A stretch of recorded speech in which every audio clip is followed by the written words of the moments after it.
மகிழ்ச்சியின் சத்தம் வழங்கும் அனுதின தேவமன்னா. Voice of Joy presents Daily Manna by Reverend A. Benedict. தேவனுக்கு மகிமை உண்டாவதாக.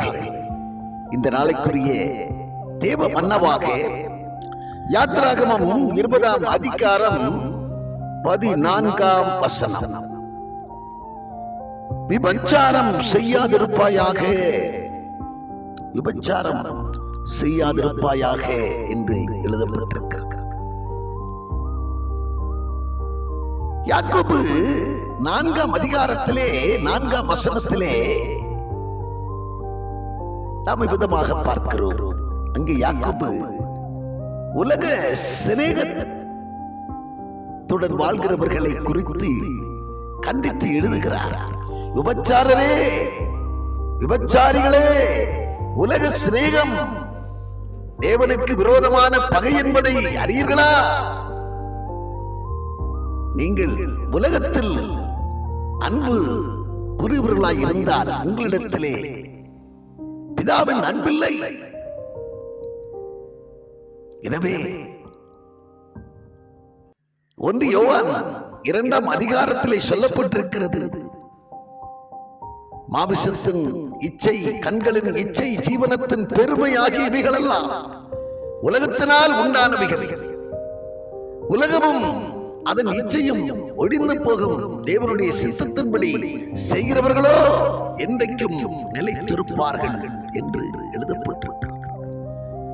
ஆம், உலக சிநேகமுடையவர்கள், உலக மாயையை பின்பற்றி நடக்கிறவர்கள், உலகத்துக்கு ஒத்த வேஷம் தரித்து அதன் போக்கிலே செல்லுகிறவர்கள், அவர்கள் விபச்சாரர் என்று சொல்லப்பட்டிருக்கிறது.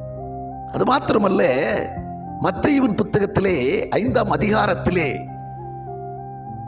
27ஆம் வசனம் சொல்லுகிறது, விபச்சாரம் செய்யாதிருப்பாயாக என்று பூர்வத்தாருக்கு வார்த்தை சொல்லப்பட்டிருக்கிறது.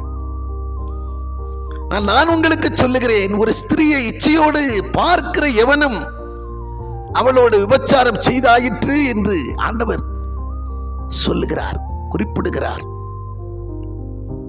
எனவே விபச்சாரம் ஒரு ஸ்திரியோடு அல்லது ஒரு புருஷனோடு செய்தால்தான்,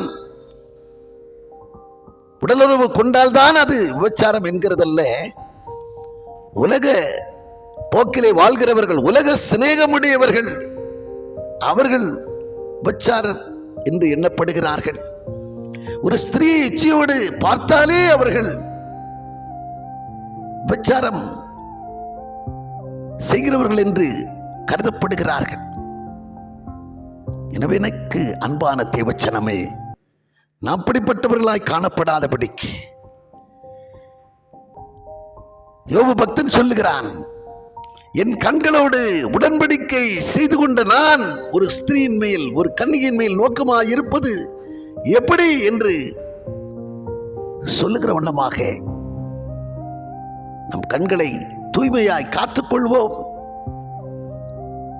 அவரையே நோக்கியிருப்போம். பிழை ஒன்றும் செய்யாமல் நாம் காக்கப்படுவோம் என்கிறதிலே கொஞ்சமும் சந்தேகமில்லை. ஆமென்.